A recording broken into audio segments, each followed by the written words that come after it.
Okay, now here's the assignment. 6 photos, 3 lit with a flashlight and 3 using natural light.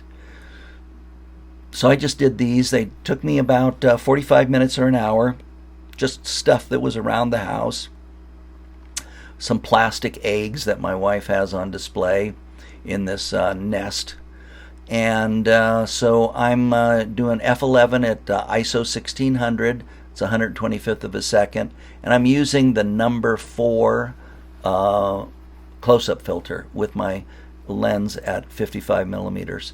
And I'm shooting with a high ISO so it will hold the camera still because I'm not using a tripod here.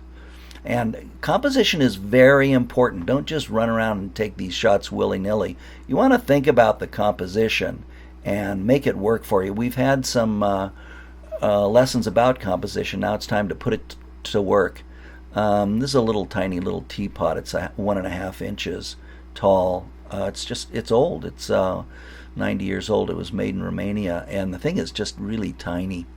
And I'm lighting it. My wife's holding a flashlight off to the left, and that's how I'm getting that nice, sharp, contrasty light in there.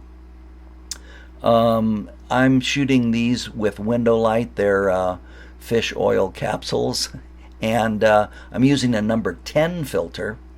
That's the strongest of the set of 4 filters that come in my set. And again, I'm high ISO 1600, and I'm shooting it handheld at a 30th of a second. It's not that sharp. You can tell that there is some camera movement. The reason I chose f22 is because I wanted that starburst effect on those highlights. Starburst shaped highlights are caused by the diffraction of a very small aperture. The aperture gets very, very, very small, and light hits the edges of the leaves of the aperture, and it kind of squeaks through and it diffracts the light. You also lose sharpness at those really high f-stops.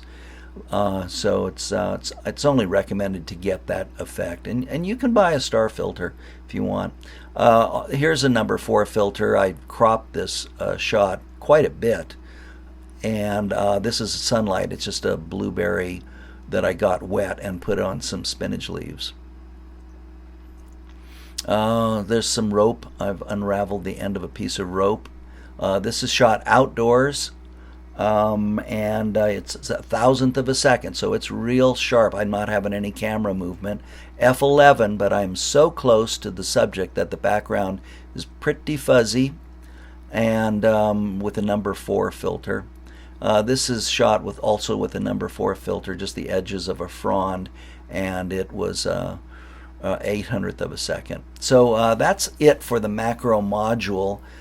I hope you've gotten your filters because you're going to need them to complete this assignment.